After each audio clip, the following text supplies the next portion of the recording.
اب باری آتی ہے اس کی جو جان کربلا ہے، شان کربلا ہے، آبرو کربلا ہے، نبی کے گھرانے کی آبرو ہے، اہل بیت اطہار کے گلستہ کا 5واں پھول ہے، پنجتن کی انجمن کا 5واں چراغ ہے۔ ہائے ہائے، سارے زخم اٹھائے، دن بھر آوان و انصار کی لاشیں کندھے پر اٹھاتے رہے، اور اب کوئی نہ بچا، حتیٰ کہ 6 مہینے کا معصوم بھی چلا گیا۔ امام پاک رضی اللہ تعالیٰ عنہ اب خود تیاری کرتے ہیں، صندوق کھولا، اس صندوق سے جو ہے مصری ابا نکالی، شان سے جا رہے ہیں، مصری ابا نکالی، نانا کا ماما سر پہ باندھا، ذوالفقار حیدری لی، اور جناب جعفر طیار کا پٹکا باندھا، اور باندھنے کے بعد بیویاں دیکھ رہی ہے، حسرت و یاس کی تصویر اور مجسم بنے کھڑی ہے، بولے تو کیا بولے، ایسا لگتا ہے کہ جسموں میں جان ہی نہیں۔ امام پاک کی باری آتی ہے، گویا کہ عنقریب یہ سہاگنے بیوہ ہو جائے گی، خاک میں سہاگ مل جائے گا، سہاگ اجڑ جائے گا، بیٹیاں بے یتیم ہو جائے گی، پورا قافلہ سالار قافلہ چلا جائے گا، تو پورا قافلہ بے سر و سامان ہو جائے گا۔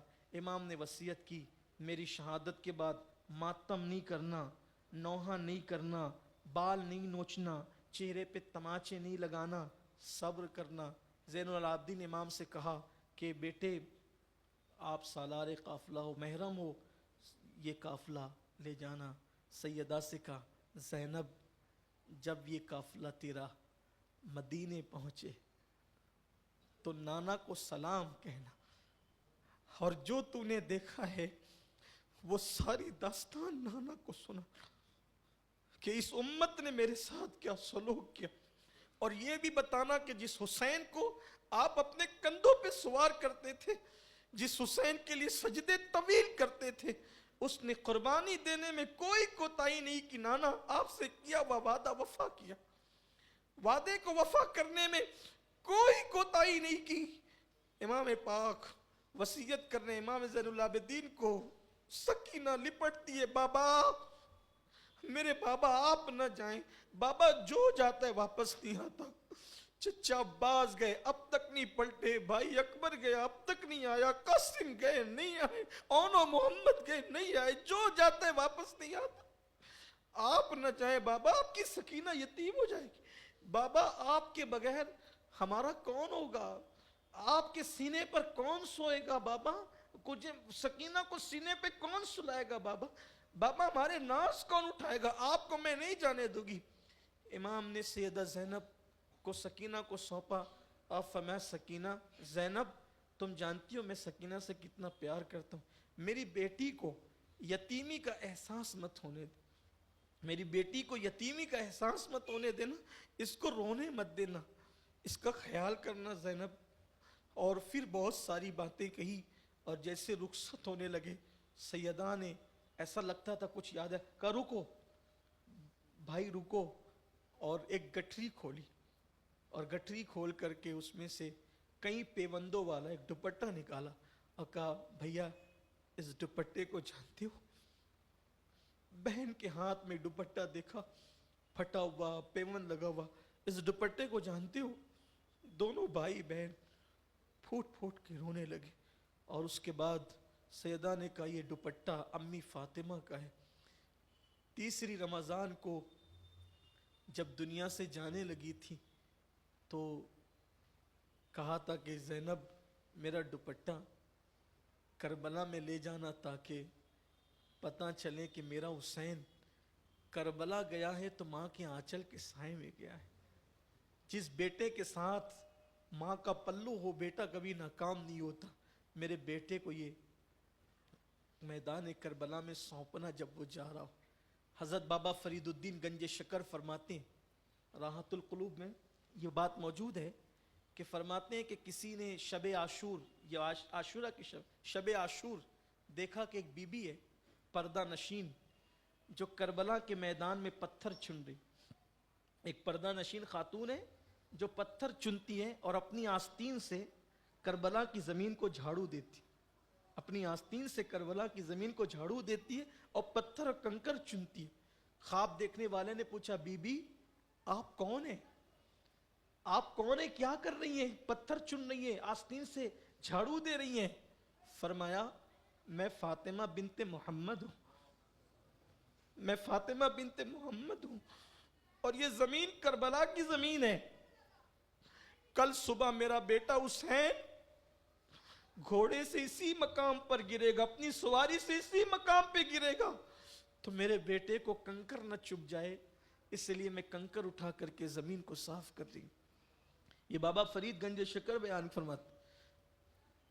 امام علی مقام علی جدی علیہ السلام جب نکلنے لگے سواری پر بیٹھنے کے لیے, سواری پہ بیٹھنے کے لیے جب امام نکلنے لگے,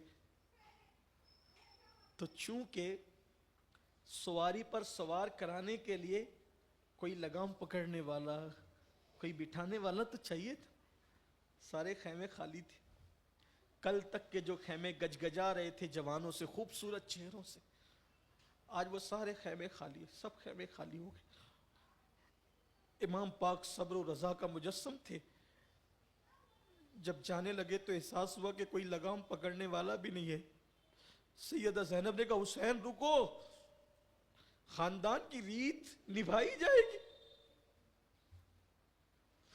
خاندان کی ریت نبھائی جائے گی. نانا براق پر جا رہے تھے معراج میں, تو جبریل نے رکاب تھامی تھی.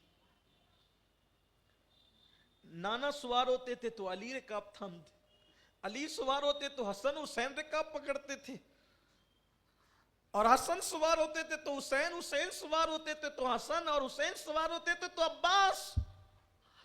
آج کوئی نہیں ہے لیکن تیری زینب ہے جو خاندان کی روایت کو ضائع نہیں ہونے دے گی, نبھائے گی. حسین کوئی مرد نہیں ہے, آج کے دن کے لیے زینب اس لیے زندہ ہے تاکہ وہ کمی کو پوری کر سکے. سیدہ زینب نے کیا بہن تھی, کیا محبت تھی بہن بھائی کی. اور پھر رکاب پکڑی, امام سوار ہوئے, بیویاں حسرت و یاس کا پیکر بنے ہوئے. حضرت استاد زمن کہتے ہیں فاطمہ کے لاڈلے کا آخری دیدار ہے, فاطمہ کے لاڈلے کا آخری دیدار ہے, حشر کا ہنگامہ برپا ہے میان اہل بیت, حشر کا ہنگامہ برپا ہے میان اہل. سالار قافلہ اب قافلے کو جنگل و بیابان میں اکیلے چھوڑ کے جا رہا ہے.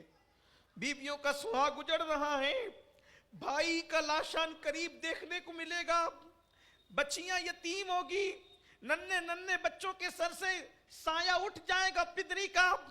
امام علی مقام جس کا دل 70 سے زیادہ لاشیں اٹھاتے اٹھاتے چھلنی تھا اور سارے غم پیتے جا رہے تھے, اب میدان میں آئے, اور میدان میں آنے کے بعد اللہ اکبر فرشتوں کی چیخیں نکلی ہوگی, پورا میدان بے چین و بے قرار ہو گیا ہوگا. اشقیاء نے امام کو دیکھا, اور دیکھنے کے بعد امام نے خطبہ دیا. اب وہ خطبہ پڑھنے کا بھی وقت نہیں رہا, اس لیے کہ جو ہے وہ ابھی تھوڑی دیر کے بعد ہی ہمارے قائد, ہمارے امیر حضور قبلہ امیر سنی دعوت اسلامی, اسی کے فوراً بعد HDI چینل پر خطاب بہت خوبصورت عنوان پہ فرمائیں گے. تو میں اپنی گفتگو کو وقت پہ ختم کرنا چاہتا ہوں.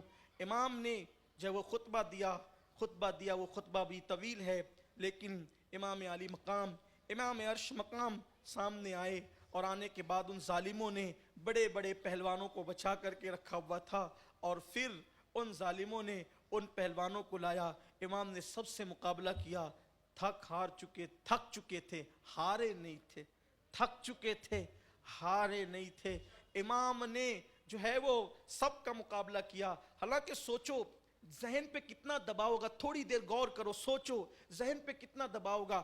انسان کو تھوڑا سا ٹینشن ہوتا ہے تو تقریر کے الفاظ جو ہے وہ انسان کو سمجھ میں نہیں آتے, انسان کی زبان ساتھ نہیں دیتی. کتنا دباؤ ہوگا بیویوں کا, ان کا کون محافظ ہوگا.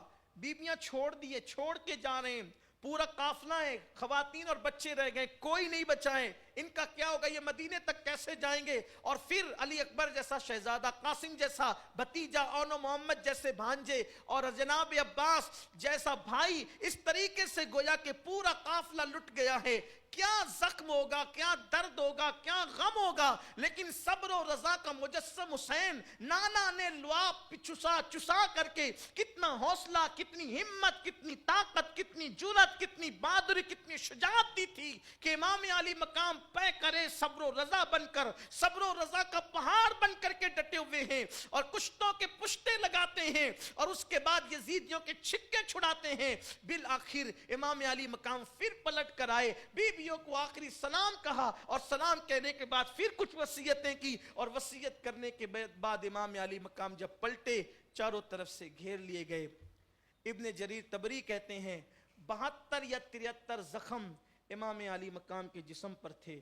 اور حضرت امام محمد باقر جو امام زین العابدین کے بیٹے ہیں, وہ فرماتے ہیں کہ جب میں نے اپنے دادا امام حسین کا وہ پیرہن دیکھا جو شہادت کے وقت جسم پر تھا, تو اس میں تیروں اور تلواروں کے 300 سوراخ موجود تھے.